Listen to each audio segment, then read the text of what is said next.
Well, hello again, and cartoonish palm trees notwithstanding, welcome to Santa Barbara here, KSBA, and we're on the ground, and this is the mighty, magnificent new Carenado Beechcraft Bonanza, or technically Debonair, F33A for X-Plane 11.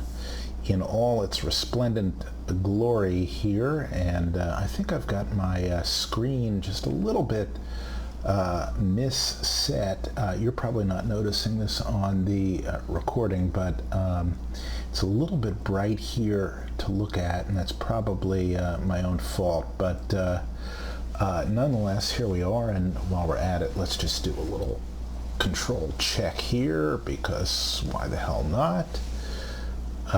Because we might as well get that out of the way and check the rudder here, and all looks good. And this is the 1.0 version of the specific for X-Plane 11 model here. And so what it's got is it's got a bunch of glowy, reflecty things that are, I guess, physics or physically based rendered shit for X-Plane 11, and that's why when you just creep under here, you can see little reflections of the ground and all sorts of crap like that, and it looks great. And in the cockpit, although there's some glitches here, as you can see, well, first of all, as you can see, there's room for the Garmin GTN 750. However, as you can also see, there are graphical remnants here of the, hang on, the New York Fire Department is doing its stuff. Cat up a tree again. You can see the remnants of the audio panel here, which would be there without the Garmin. So let me just take the Garmin out here and I'll show you. That right there is the normal setup, unless you've got a Reality XP Garmin, and there's the nice audio panel, and there when you go and you hook the Garmin up again, oops, it's still there. So that's a bug, and you know, as things go, it's pretty minor, but this is, well, you can see all the little details on here. Some of the textures have been updated to be, I think, 4096, and they are really good looking. Some of them are over sharpened, as you can see here. This right here, in photographic terms, is called a Mackie line, and that is the artificial over-exaggeration or exaggeration of light and dark transitions, and so you get this little sort of halo around it. And that's an artifact of what's called unsharp masking. You can see this has not been updated, but this looks like it's been updated, and a bunch of other stuff has been updated. And as you can see right here on the gauges here, turn the instrument reflections on, and you get some real honest-to-God reflections of, you know, the skylight coming from outside. So if you turn this off right here, it goes away, and you turn that on, and that's pretty damn realistic, and everything looks pretty good. This is not updated. That is updated. There's little bits and pieces here and there that are redone, and other pieces that aren't, and on the whole, the effect is pretty damn plausible, so it's hard to complain. One of the reasons I'm doing this kind of mini review is because, let's just get rid of our static elements, that's our chocks and things like that. One of the reasons I'm doing this is because this happens to be a uniquely well-suited airplane to all sorts of IFR work. Not IFR training, because it is much more sophisticated in its instrumentation than a standard IFR trainer, which would just have a directional gyro here, not an HSI. It wouldn't have a radio altimeter here, certainly. might not have as sophisticated an autopilot and all the rest, but what it is a uniquely good, God, there's a lot of noise outside my apartment here tonight. It is a uniquely good airplane to fly in IFR. However, as I can see right here, my controls are not adequately calibrated, so forgive me for a minute here. I shouldn't have to do this, but that has somehow gotten uncalibrated. So we'll just calibrate it right there, and right there, and right there, and right there. I'm just exercising my controls, and I don't know how that came undone, but it happens.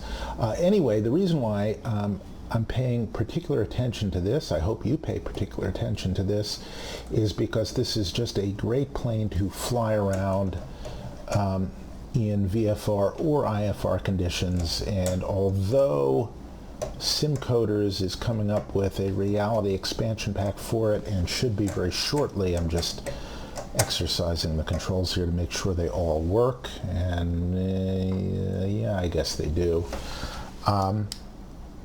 It's just a good plane to fly around in, so it's important that it work, and it's nice that it looks good. And in a few days, SimCoders will be out with the reality expansion pack, so it will be well nigh perfect. But it's worth pointing out that Carenado airplanes have been getting better and better and better in their flying abilities, and so right out of the box, this is not a bad airplane. So we're going to put it through its paces, take it on a very quick flight here from Santa Barbara up to San Luis Obispo, and just see what it can do.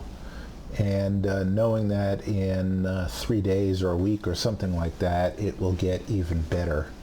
And probably bugs like this will be fixed. The other thing is I can't click on this and enlarge it, but that's okay. So anyway, the flight we're going to make here, I'll just get into Sky Vector and plan something out, I guess, is from, not from there, we'll go from KSBA to KSBP, and just nice little straight shot. We'll just avoid, we'll go over Vandenberg, I don't care. But nice short flight, and between here and there we'll play around with some of the capabilities, see how it hits the numbers and all the rest of that. And let's just see what the weather's like here. It is yada yada yada. Well, it says low overcast, but it doesn't seem to be showing it. And standard altimeter, and let's see where the wind is coming from here. Yada yada yada yada. Oh, nice. Okay, winds 12, gusting 18. That should be fun. And in the opposite direction from what we normally fly, so that'll be fun too. But here, let's see. Wind, not a factor. So set ourselves up to 2.9 or 9 or 2. And I'm going to do a very unfair test, and I'm just doing this for the first time. I know this is not going to work, but most of the time when I fly, I'm bumming rides off my friend who's got a Piper Arrow, and every once in a while he lets me fly it, and every once in a while I land it, and I'm sort of building hours in a sort of half-assed, haphazard way in that fashion. But one of my duties is, since it usually gets hot in the cockpit, is when we taxi out, is this door stays open, but the slipstream from the prop blows it shut, and my duty is to sort of elbow it just a crack open to keep the cockpit ventilated, and then when we turn onto the runway to depart is to shut the door and to lock it.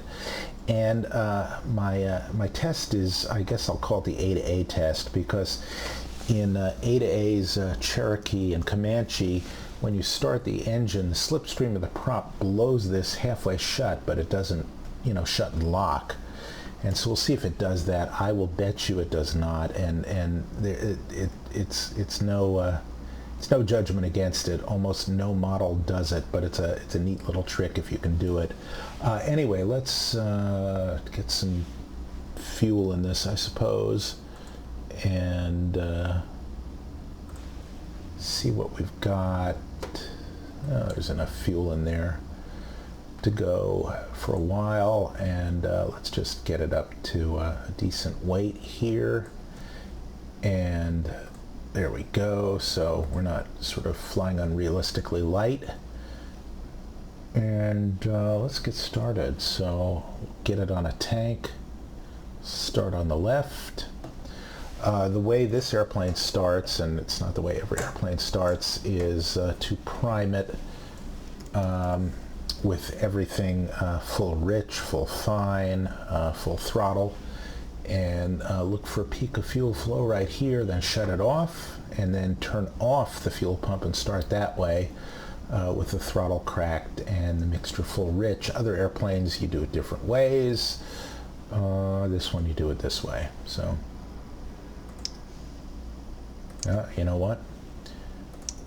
To turn on the airplane first, get some juice going to it. The fuel pump obviously is electric, so here we go. Oh, and it shoots right up there. That's probably not realistic, but it's not horrible. So there's our peak fuel flow, so we'll reduce this to a crack. And I just like saying crack. And we'll keep the cowl flaps open, and we'll make sure our parking brakes are set, and they are. And we will turn on our nav light and our beacon. We'll shout, get the fuck out of the way, and then we'll start her up here. Wow.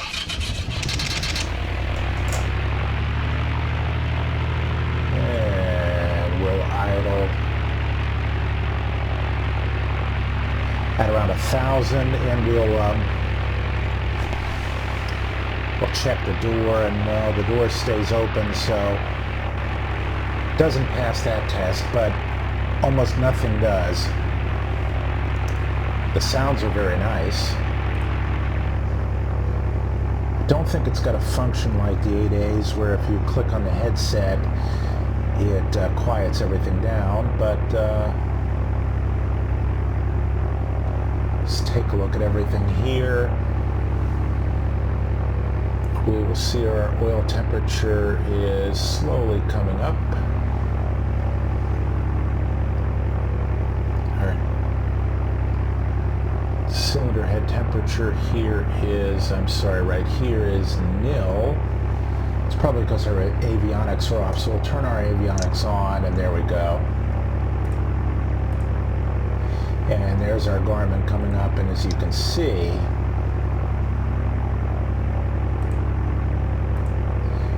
it obliterates the screwed up audio panel there.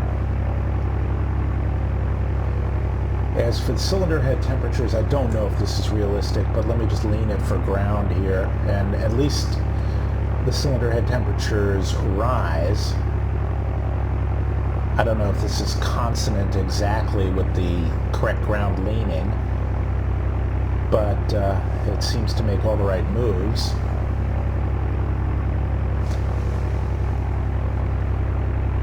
And we can just plug in a kind of cursory route here. Let's just see if our TAWS tests out.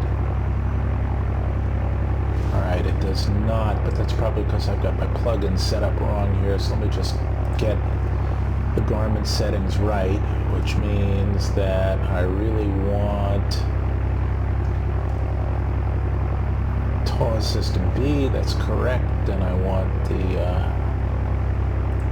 I want the audio to be a nice female voice, and that's good. And oh, you know why? You know why I'm not hearing it? Here's why I'm not hearing it. Because I was so annoyed by it the last time I flew it, I turned it off. So here, let's do this. Let's do it again.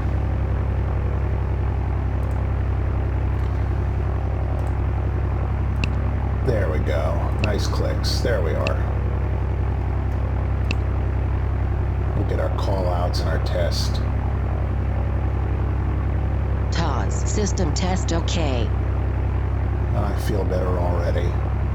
Just going to check to make sure that this is connected correctly.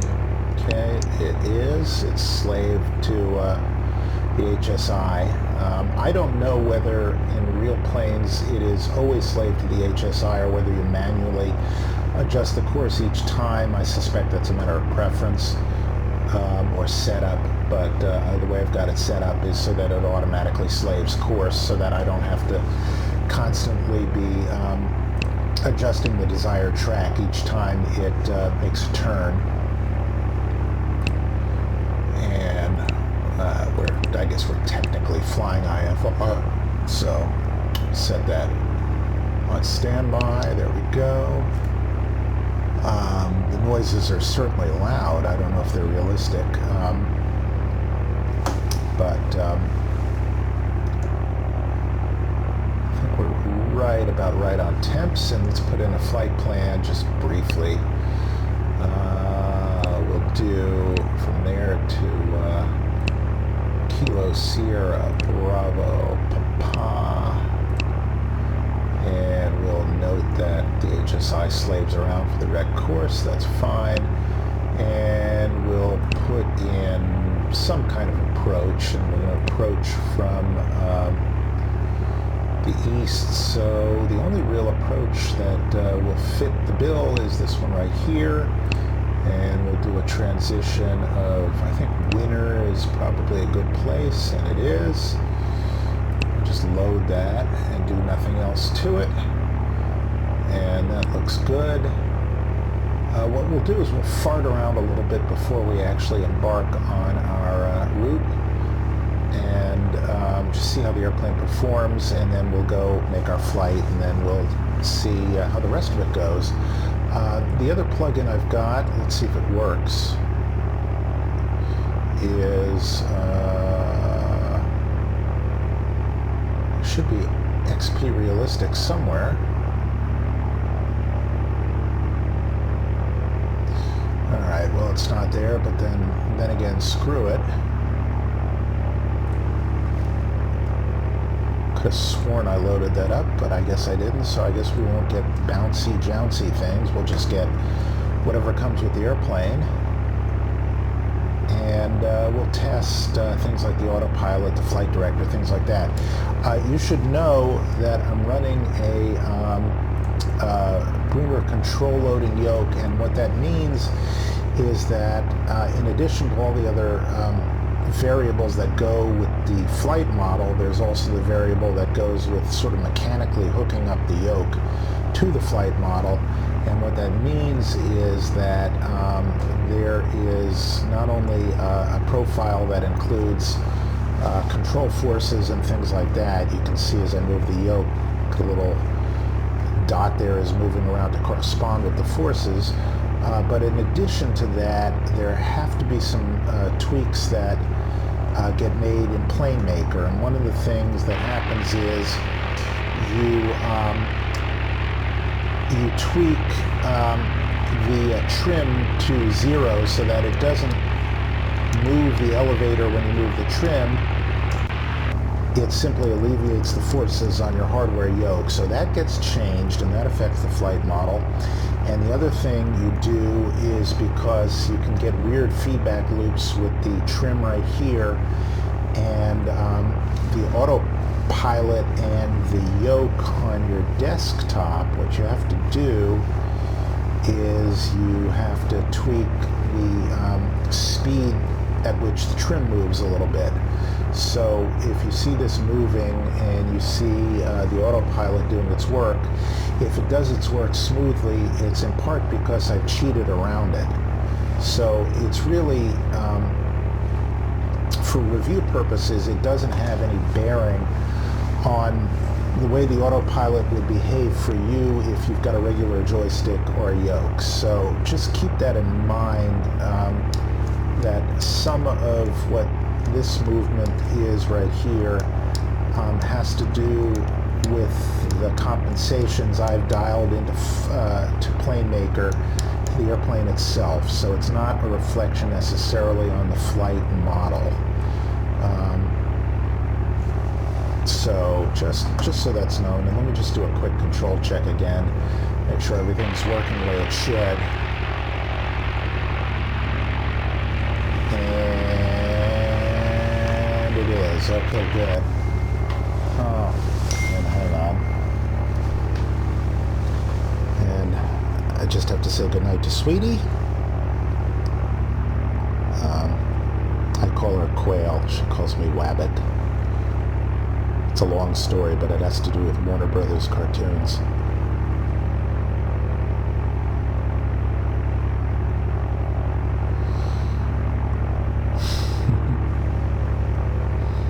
It's past her bedtime.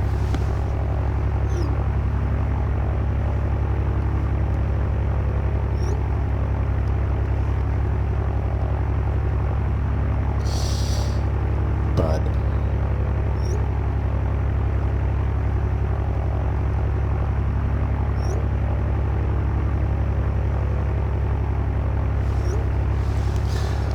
all right, well, thus fortified, we can get started here. So we'll launch off runway 25, which is right over there, and I don't know, we'll climb up to,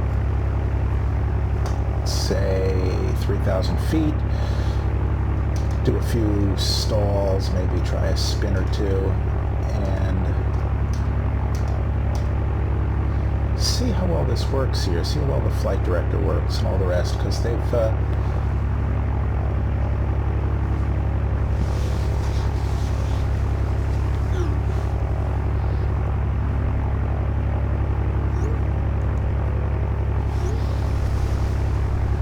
let's see, so turn on the flight director, and we'll set a runway heading here, which is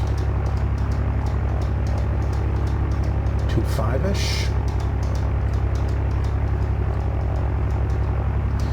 and we'll see that deflects, and it does, and we'll set a vertical speed of some reasonable climb for an airplane like this, about, not that, but about, come on, about 1,000 feet per minute, and engage that, and we'll see that that rises, and that all works. So there we go.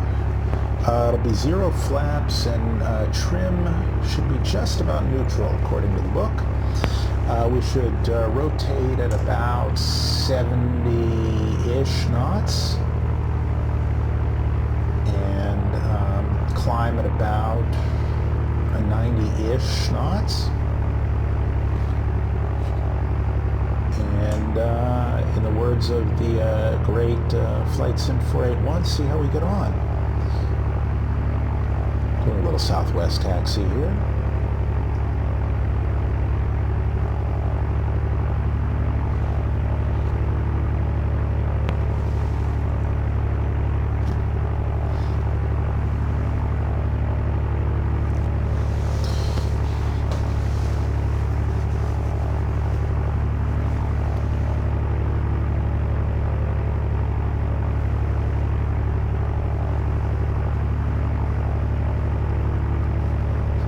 Oops. Sorry, texting.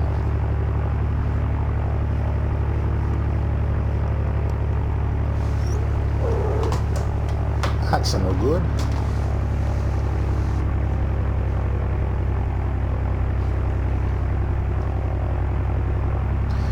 Now we should do some run-ups, but I don't think it really is going to show up, but I guess we could find out. So we can come up here and exercise the props. I think it's by 300 RPM, so let's just see.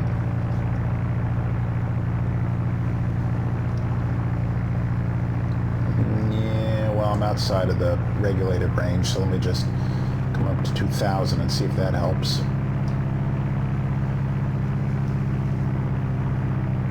Yeah, a little bit here. This should work. There we go. Really, the aim for this is to, first of all, see if the prop governor is governing, and the other is to, as a corollary, to get the hydraulics pumping into them. So there we go. Good to go there, and let's come down to 2,000. And I hate doing this because I always shut off the engine. Come on, one more. Well, there's the drop from both to right, and what I really want is, there we go, there's the drop to left. All right, that's realistic.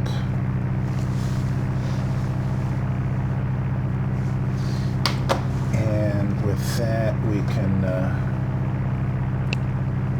pop into active for that, and we can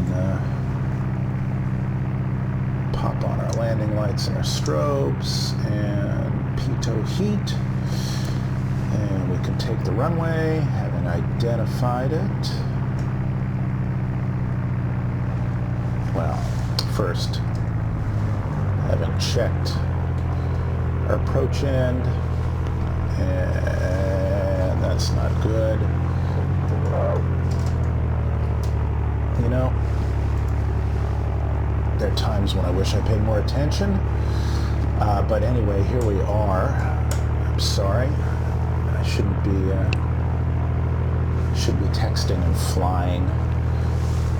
It's inexcusable. But anyway, there we go. Runway heading is set. Runway's identified. It's nice and long, and props are full fine. Mixture is full rich. Vacuum is vacuuming right here. Everything looks copacetic. This is actually our course to San Luis, and we're not going to really follow that just yet.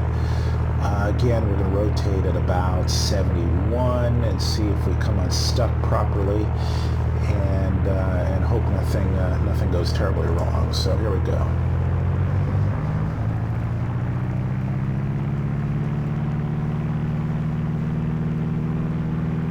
And of course, there's X-plane ground handling to deal with, as you can hear already. Okay, power is set. That's a little squirrely.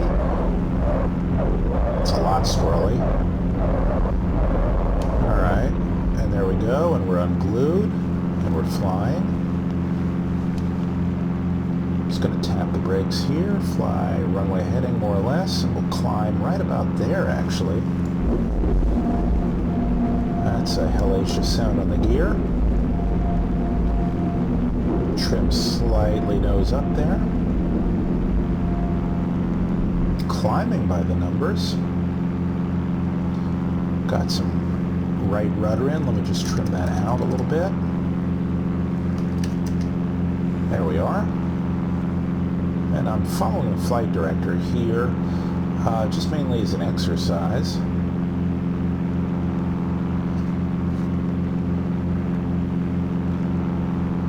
There's a little bit of a left quartering tailwind. Just nose down slightly. We'll come back to 25 inches on the manifold and 25 on the prop. Just for a nice sort of cruisy climb. And that appears to be flying by the numbers. That's good. Just easing off the rudder here. And I'm pretty much hands off here, so this is nice. It's a little bit nose happy. It's a little bit sensitive in the pitch, but that could be my controls. But by and large, It's flying the way it's supposed to. Unfortunately, we're in the haze here. Now what I'm going to do is, let me just spin the heading bug around here, and we'll just sort of stay over the field. You know what? It's turning me the other way. That's okay. In a second, it'll get its wits about it. Just ease into a standard rate climbing turn here, right there. Little dab of rudder.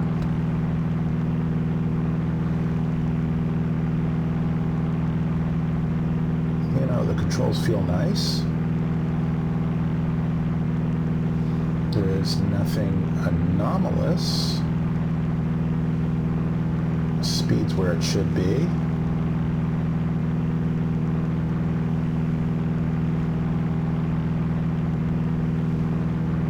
Just avoiding the terrain here. And you notice the flight director's caught up to us. That's fine. And I'll bet you the altitude alerter works fine too. I think I've got a VOR tuned in here on nav2 that's stuck there. That's Morro Bay probably. Back over the field. Okay, so there we are on heading. Okay, flight director works. And what did we set for the altitude? I don't remember. 3,000. All right, let's just see if that works. I'm sure it does. Just go about 22 by 22 for a cruise. Now I haven't checked things like fuel flow or anything like that, but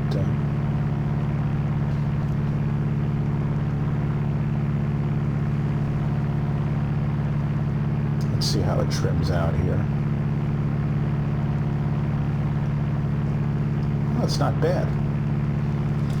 It's a little bit nose happy, but again, that could be my controls.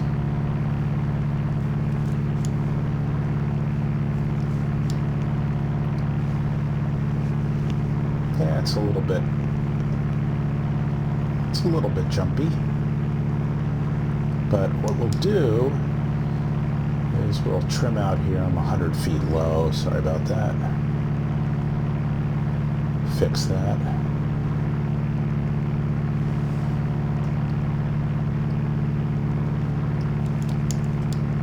Alright, so there we are, 3,000 feet. Let's just trim ourselves out, speed up.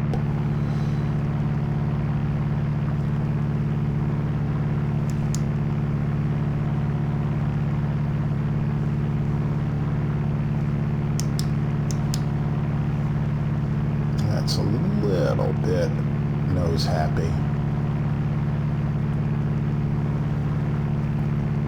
Bit of oscillation in the pitch.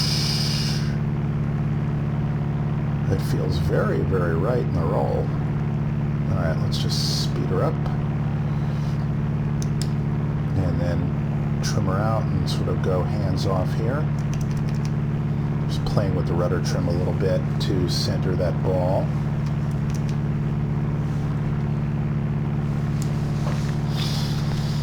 It wants to pick up speed, and it should.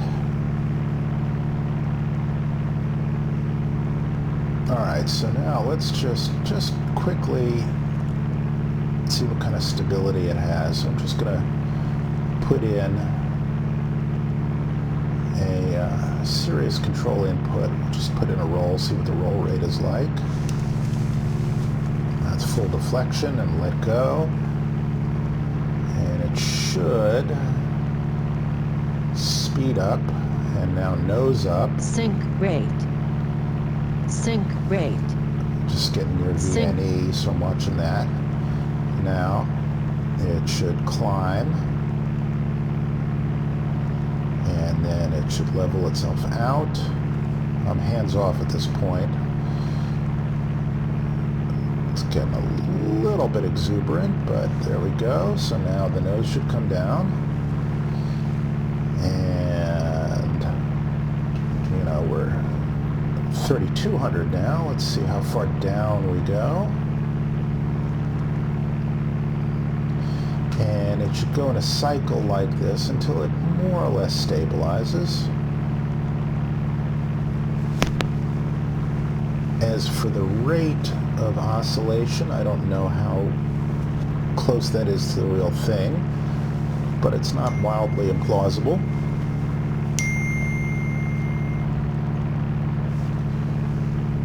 And I'm just watching it come down again. I'm not doing anything to the controls here. Oscillating a little bit lower here. I'm just going to take control right here and level out. And that is far from implausible.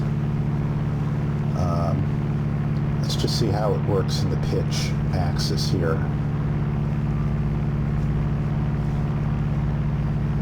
It's a little bit jerky, but here we go. Let's level out, trim out here again. And I'm just going to deflect the controls upward. Okay, we're trim, we're stable, and now up. That's a bit much, but that could be my yoke. But as we come down, it's nicely damped, and I'm just going to use the rudder here to level the wings a little bit. It goes through what's called a phugoid oscillation, which means it's going to nose down, speed up, nose up, slow down, until it settles on its trimmed speed. But let's not wait around for that. Try a couple steep turns here. I'm just going to slow down to a more plausible maneuvering speed. Maneuvering speed, by the way, is conventionally thought of as the speed below which the plane will stall before the structure breaks, but that's really only if you make one maneuver in one dimension in one smooth way. So in fact, it's kind of not maneuvering speed, and you certainly wouldn't want to risk your ass on that. But let's just do a steep turn here, see how it feels. Try to hold altitude.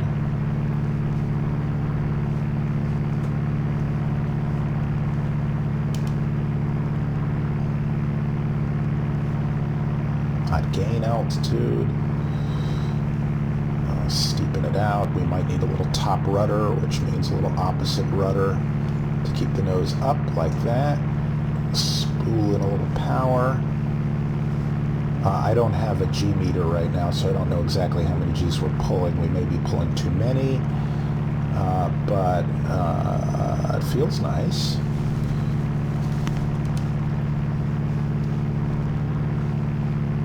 This is not a bad feeling airplane.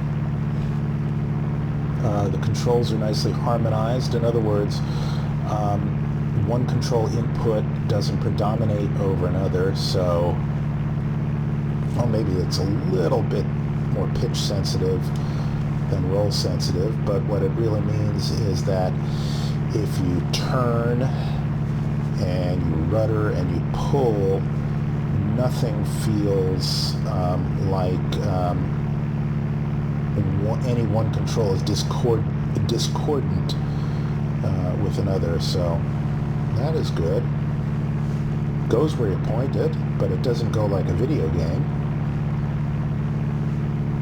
Here, like for instance, here, let me just level out here and show you what you could do with an old-fashioned Carenado plane or an old-fashioned Aerobasque plane or an old-fashioned any plane before people got pretty hep to the fact that people like airplanes to fly like airplanes.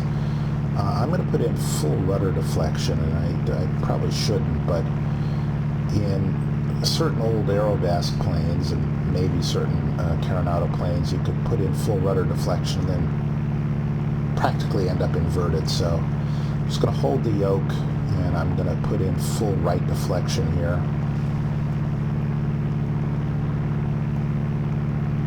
And, you know, you can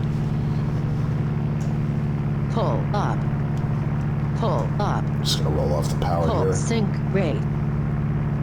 You can get into an unusual attitude, but you can't generally, let's see, what's the aerodynamic term? Fuck yourself. The way you could in say previous iterations. So from that standpoint, it's pretty cool. And I guess with that, well, let's do a stall or two. So let's just, we're a little bit low, but we'll do a 1G stall. So we'll trim ourselves out and slow down. Get our props full here so we can accelerate out of it if we need to. Props full rich, and not props, you know what I mean, mixture full rich. And we'll just trim down into this stall, and you'll notice that our pitch attitude will come up. It is not necessarily our angle of attack, but it is, it's just the direction our nose is pointed. Our angle of attack is slightly different. And we should stall at around 65-ish. And it should brake fairly gently. It should just mush in. Maybe drop a wing. It shouldn't drop a wing precipitously, or even precipitately.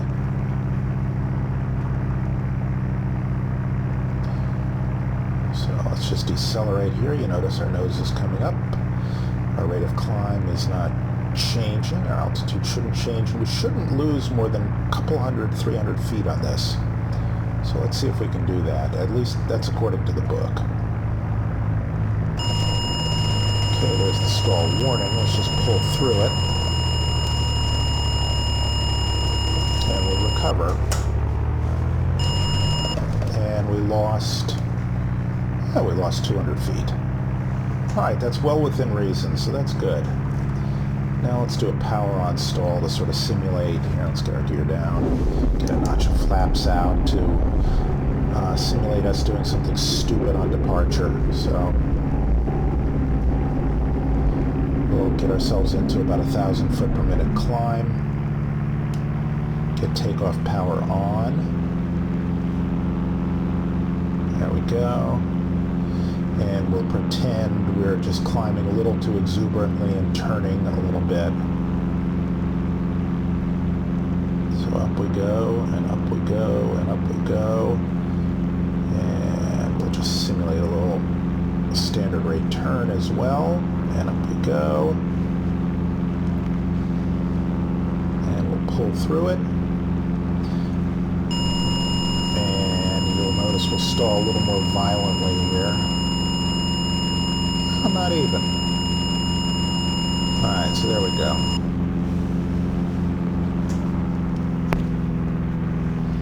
Alright, so there's nothing unusual or unreasonable about that. The plane doesn't have many vices. So that is good. And so with that, let's head to San Luis Obispo here. So get ourselves back into cruising condition here, or cruise climb. Come up to about 25 on the manifold and 25 on the RPM. And correctly, watch this, as we reduce the prop RPM, the manifold pressure should rise a little bit. And it does. There we go. Climb at a sane and sober rate, get our gear up and our flaps up. And that should increase our chances for success here. And sure enough, we start climbing.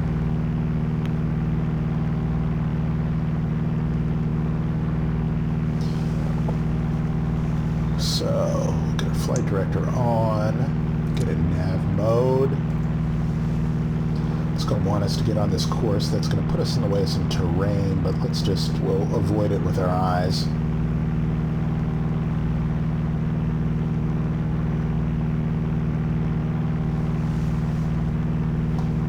I'm more flying the flight director than the HSI at this point, and I'm just going to cut this a little bit to the left here because this.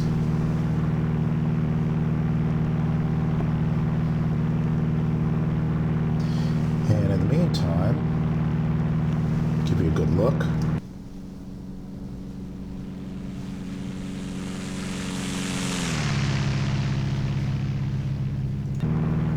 Not bad. We call that the John Fly view, by the way.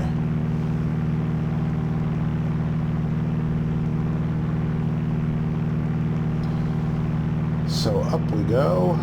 We go at, I guess, about 5,500 feet. And I'm barely hands-on here, so that tells me something good. Just working my rudder trim here to see if I can steady this out. Okay, so I'm totally hands-off. Just making minor inputs on the rudder there to keep us wings level. And that's nice. We've got a little bit of a wind from our left. And we're looking rather good. So let's just turn onto course here. Thing hand flies rather nicely. I know we're cheating death here, climbing up the mountain. But, crucially, what I'm going to do is I'm going to eat a baby Ruth bar. And obviously that makes everything okay, but that sound you hear is me opening a candy bar, which I haven't had in about 6 months, so. Oh Christ, that's good.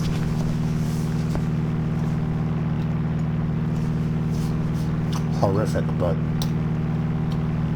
you know, stress eating. All I need is a beer to make this perfect.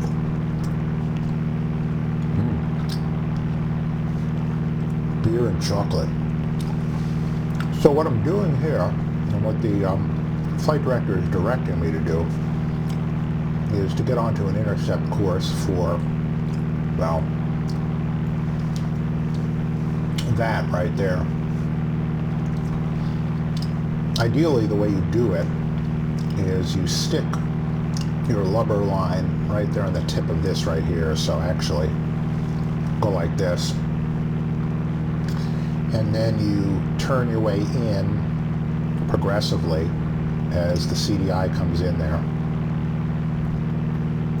And establish your course. So we'll just do that. So we're on an intercept course right now.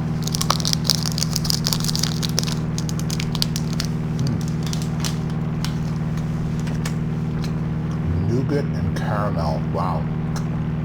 Some good shit. Also, being good pilots will square up our heading bug. But you can see, it's sitting right on the tip there, and as this thing gets closer and closer, we'll turn lefter and lefter. Just come up to 5,500 feet here. And here it comes. So as it comes in, we'll turn. Not that much. And we'll just follow it on in until it's centered. And there it is. Here it comes.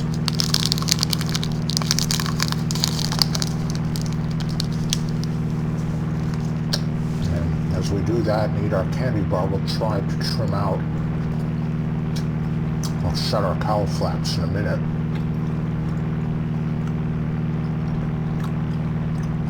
And just temporarily, let's check out our autopilot. So, on our altitude, our nav, there we go. See if it locks onto our track. It should. And it should hold altitude too. Turn on our yaw damper. And let it go to work.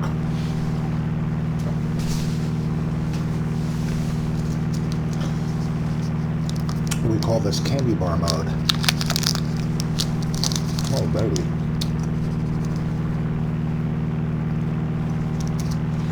I basically eat no sweets. I don't know why I just did this, but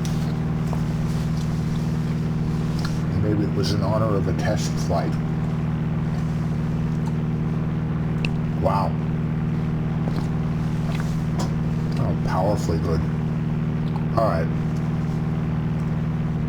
shut our cowl flaps here. Get a little more speed out of this. I'm just watching this trim here to see how fast it moves, and that's a function of those tweaks I was telling you about in PlaneMaker. If it goes jerking around like crazy, it means that I haven't tweaked it enough.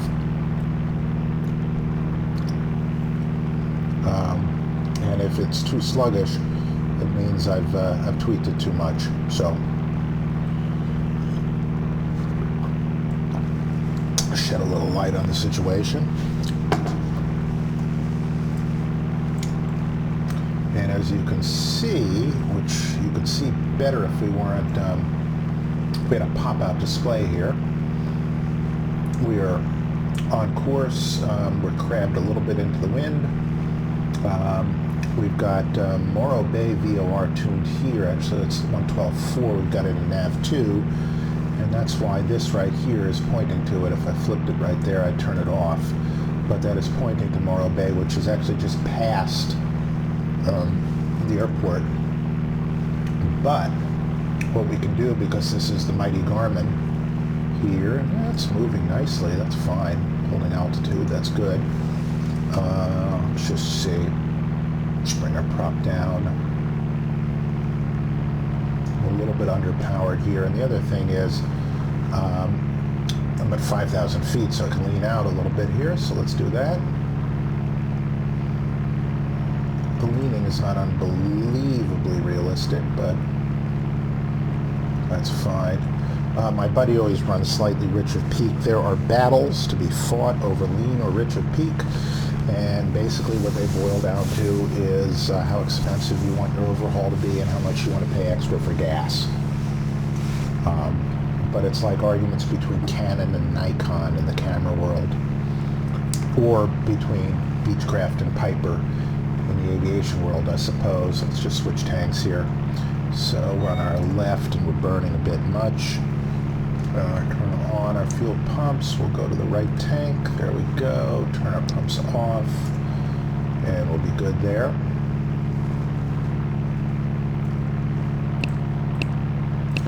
And in the meantime, because my computer happens to be located very close to the refrigerator, and because I just noticed there is one last beer left, I will treat you to the sound of a beer being opened here. Ready?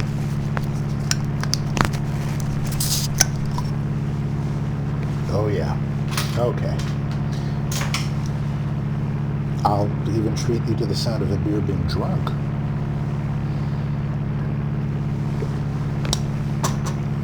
And the other thing is I'll treat you to the sound of the pitot heat being turned off. We don't really need it at the moment. The sounds are a little aggressive here, but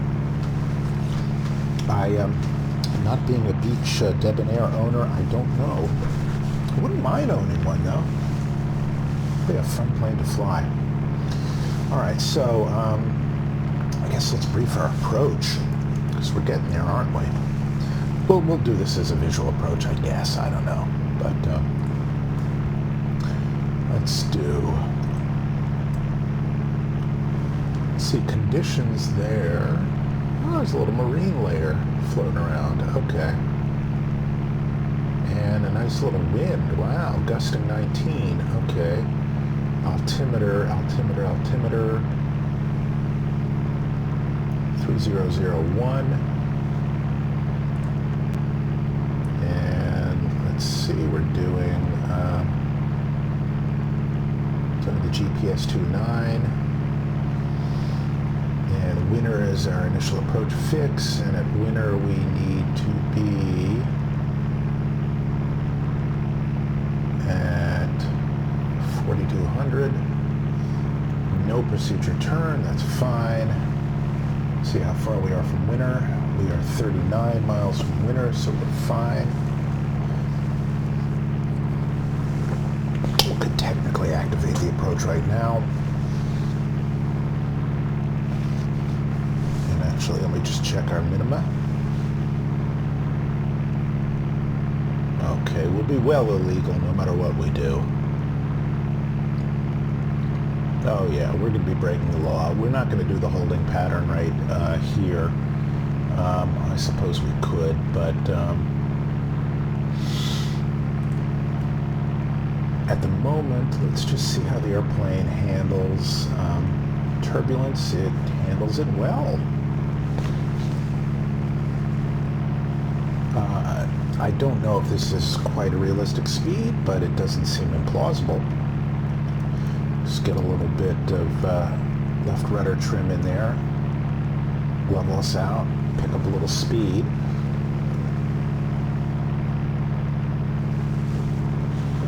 It's kind of interesting that an airplane of this caliber's got a radio altimeter and a dual RMI and an HSI and a flight director and a nice autopilot, but again, that's why this is kind of a neat airplane.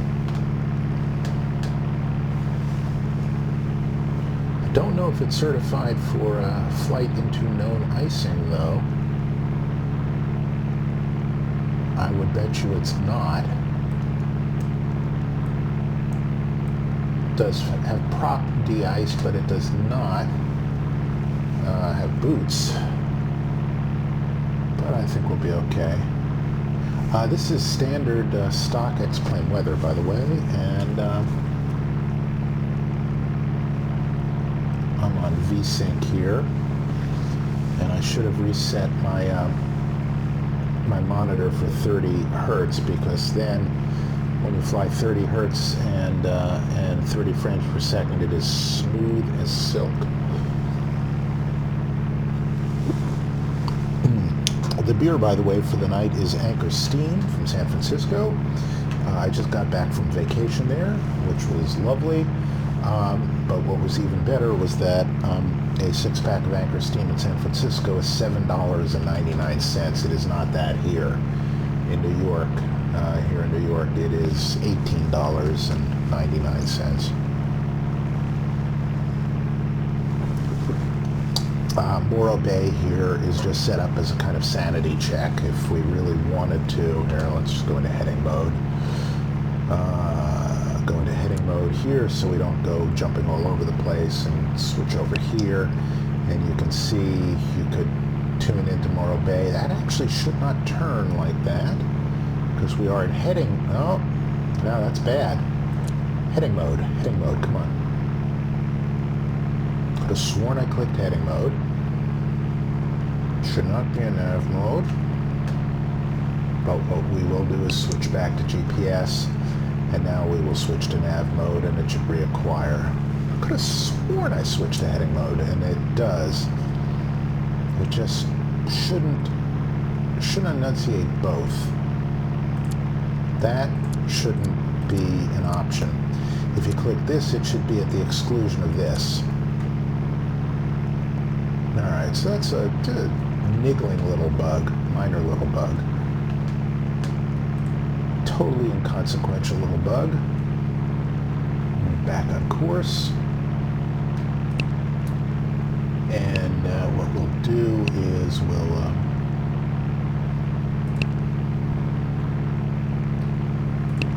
activate the approach, which is just going to basically send us direct to where we're going anyway.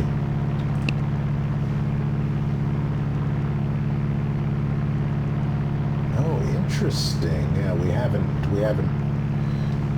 reached a turn, but you know what? There shouldn't be a turn there, so that shouldn't have mattered. What is a little disturbing is that the way that was set up is I could have flown almost here, and then activated the approach, and it would have turned even more precipitously onto it. So that may be a Garminism I don't know about, but. Let's see, we're on route winner, and let's see how well it descends. I know this is really a test of the autopilot, not of my own flying, but it's worth testing anyway. So 4,200 is where we need to be. It says arm. Let's set a vertical speed down. And let's see if it does it.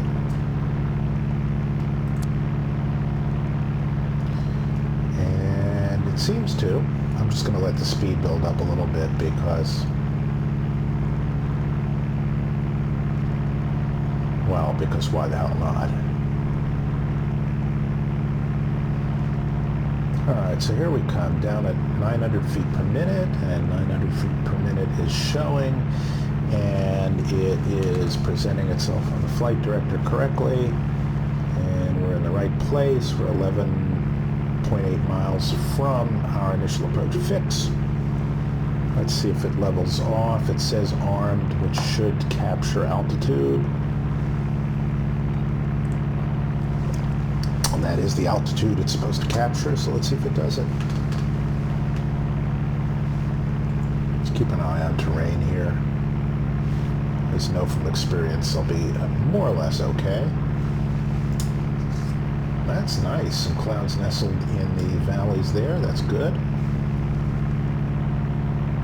So what'll happen is we'll hit winter and then we'll start our approach, basically. And it is an LNAV plus V approach, which means that at CATAB right here, it should change to something like LNAV plus V or something like that. Right now it's in terminal.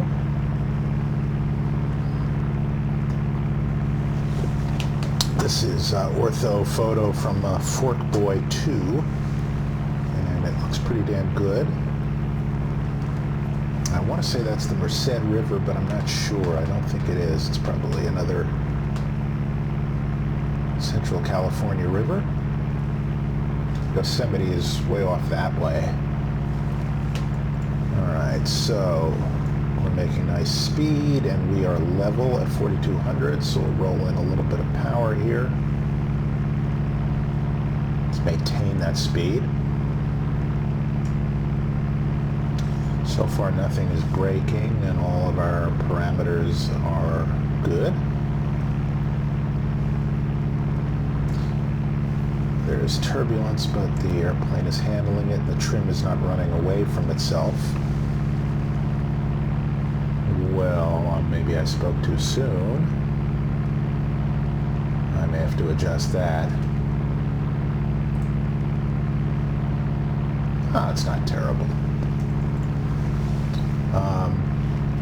And again, so much in flight simming will come down to your own setup. So take anything I say with a grain of salt. There are really no hard and fast rules here, and there is no standardized setup. So don't be deceived if anybody says this is the definitive plane or the definitive setup or anything like that. What you see here is that is winter, and you notice how we don't hit winter. This is what's called turn anticipation, or it's a flyby and not a fly over fix. And this is what's called GPS steering. So in a real plane, you pay $15,000 extra so that the autopilot can fly these neat little curves around things instead of you having to be in heading mode and futzing around with it. And increasingly, you know, it's part of a standard IFR setup, but in the past, you would have an autopilot, like an old Piper autopilot, that only controls one axis, and so you'd be responsible for maintaining altitude, and also it wouldn't make a nice smooth turn around a fix and hit another fix. Instead, you would have to pop it into heading mode, and you'd have to sort of spin yourself around and get yourself lined up again, which in the greater scheme of things is easier than flying it by hand, but it's not as easy as this. So what you're about to see is basically the same sort of thing you'd see in an airliner, only in a small plane. So it's going to anticipate the needed radius to get from this fix, from this heading or this track to that track, and it's just going to smoothly make a coordinated turn around it and load scenery as we do it.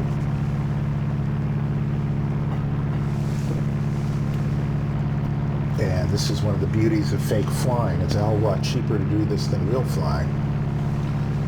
In the the real world, this little item is $17,500, and the autopilot module to do GPSS is another 10 grand, and of course the airplane is another 75 grand, and the overhaul is another 30 grand, etc., etc., etc., etc. Okay, so here we go, and we're on our initial approach, and we can go once we get to CADAB down to 2900. So I'm just going to spin that in. That's probably because we have to get past this gap right here. So I'm going to put that in, but I'm not going to engage any mode. Shouldn't do anything.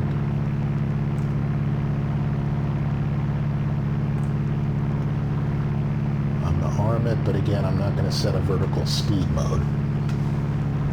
As you see right there, it's 0.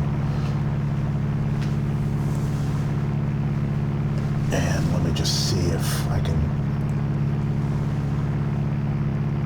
No, I have to stay at 4200 the entire way, so okay, so stay there the whole way. I'll start to hand fly this in a second, because why the hell not?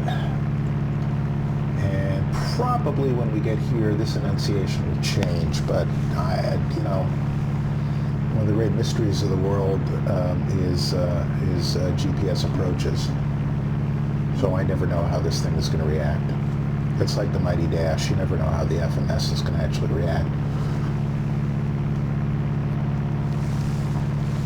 I know you should. Or one should.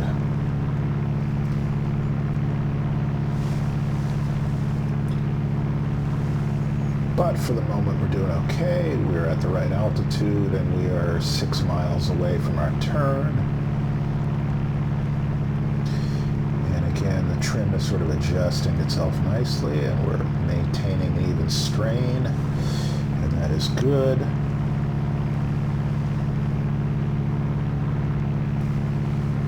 And everything else seems to be nominal. Let's just see. Our fuel is, well, we can burn off the right for a little while longer. And what is it? 3001 is actually the altitude, is the altimeter. Let's set local altimeter.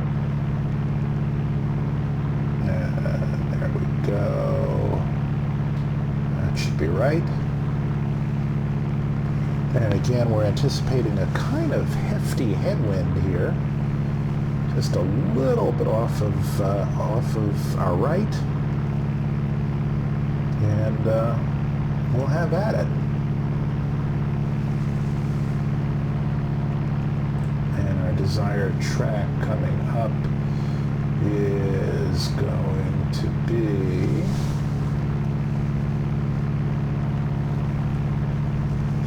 I'll find out in 1 second.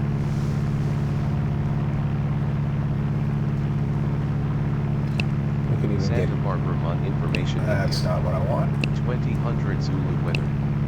Wind calm. Visibility more than 10. Sky clear. ASBP. Temperature 15. Dew point 11. Altimeter 2992. Arriving runways 33 left. This is what I want. 33 right. Departing runways 33 left. 33 right. Advise on initial contact. You have India.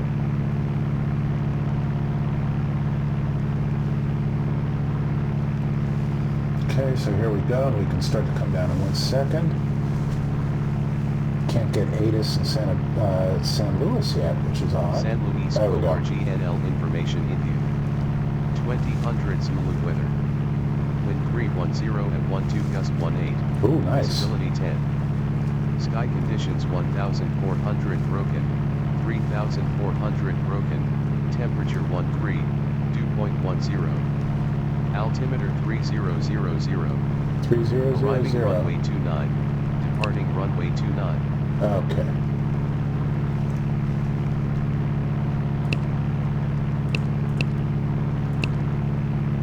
Let's get something in there that isn't going to make noise.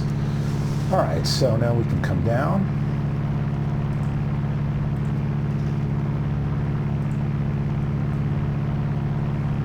down at some reasonable rate, right about there.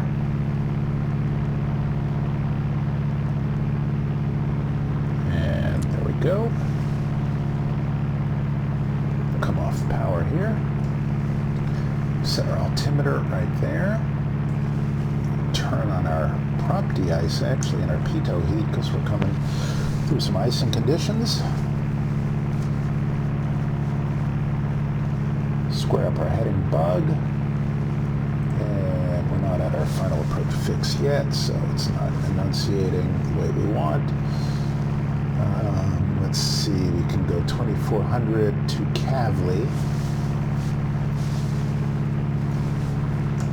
Just going to roll off a little more power there to about 15 inches.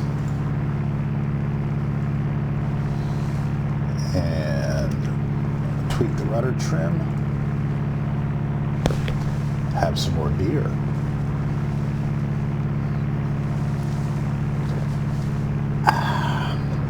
There we go. Okay, that matches that. Okay, we can come down a bit more. What do we say? We said 2400 to Kavli. Okay, we're on that. And we're continuing to come down. And actually, let's slow down a bit. Let's bring our props to full. Got a little more drag going. Bring our mixture full rich.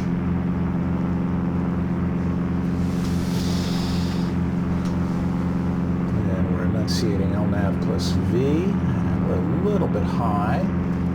So let's bring our vertical speed down a bit. Roll off the power.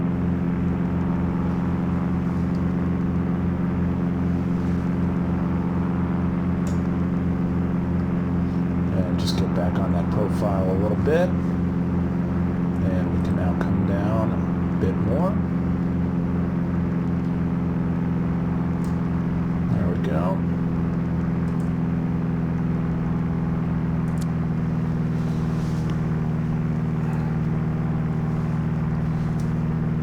Get out a notch of flaps.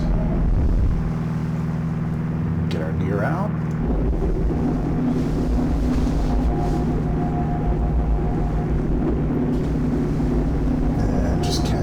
Profile a bit.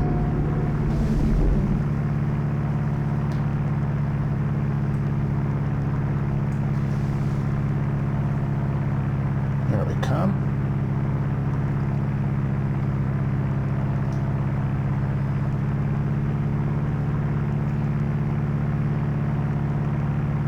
And there we are. Disconnect the autopilot, and there we are. We're right on profile.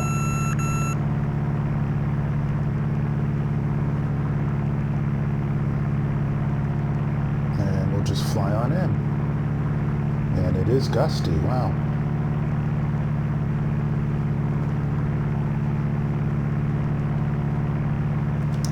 Trim up a little bit here. Wow. Alright, well, we're on speed, we're on profile, we're getting the crap bounced out of us. Okay, props are full, mixture is full rich, gear is down, flaps are at approach.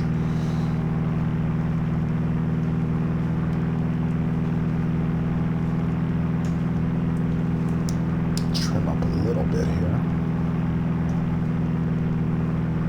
We're a little bit hot on the power, which should be about 15-ish on the manifold pressure, but we're a little below profile, so let me just level us out. There we go. All right, so now come down a bit. I'm just tweaking the trim here. This is my first landing in this airplane, so. And I should turn off the flight director right now, but I'm looking out the window, so it doesn't really matter. I'll land with approach flaps, not full flaps. There's really no need.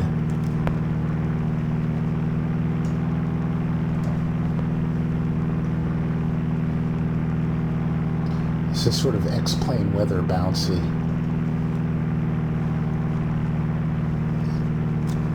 And my trim is a little bit funky. But the picture looks reasonably good.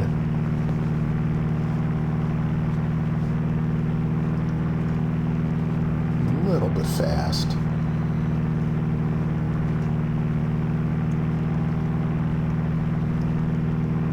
A little bit of a crosswind from the right. Take out that crab there. Get a little wing into it. Not that much.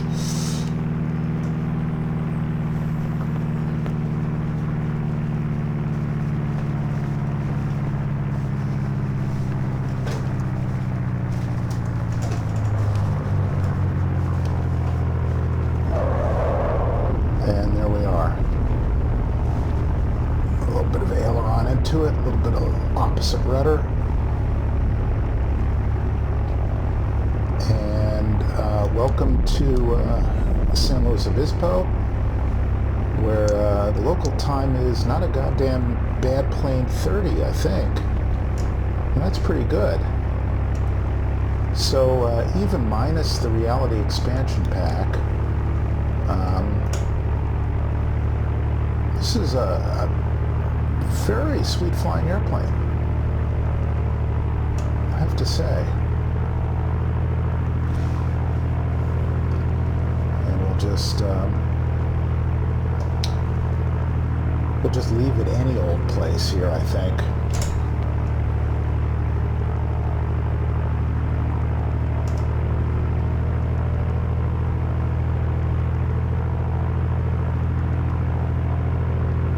We'll pull up someplace stylish.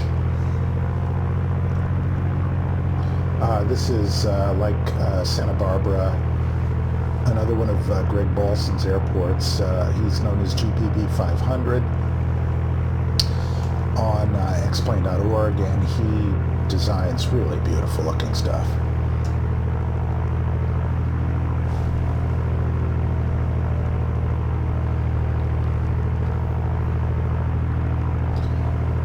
So let me just pull in here and we'll just take a look at what that landing looked like.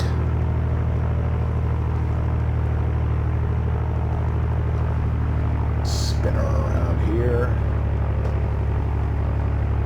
Nice looking Volvo, or as they call it in Washington Heights, nice looking Bobo. I can say that my brother-in-law is Cuban. He somehow pronounces Volvo Bobo and somehow pronounces Saab Sav, but that's his own thing. Anyway, we'll set the parking brake and turn off the avionics and shut her down.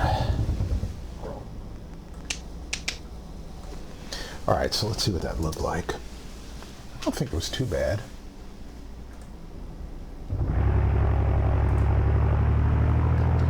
Magically we come back to life here.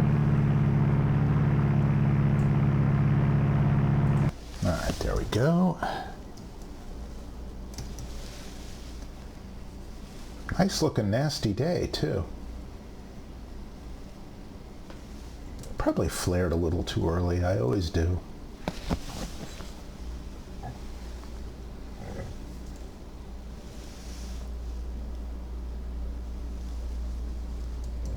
I was going to blame the gusty wind or blame society, but in fact that's just probably me oscillating on the controls.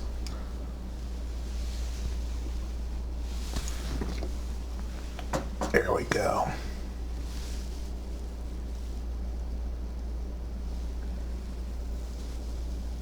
It's a good looking airport. I mean, look at that. It's got the EMAS bed right there. There's the old windsock there, fully erect.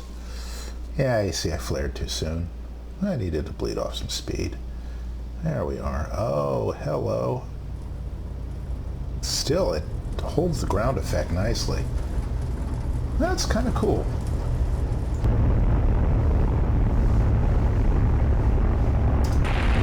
Alright, well, here, let me just give it one more.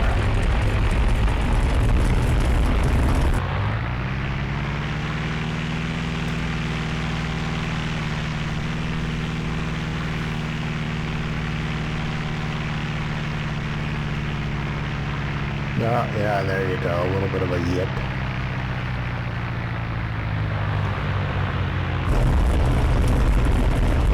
Yip, maybe a dust. But I'll take it. And on that note, I'll say goodbye. This is a really nice plane, and I don't think you should hesitate about getting it, especially since there's a SIM coders pack coming for it any day now. So, happy flying, and happy Thursday, and see you again real soon. Bye-bye.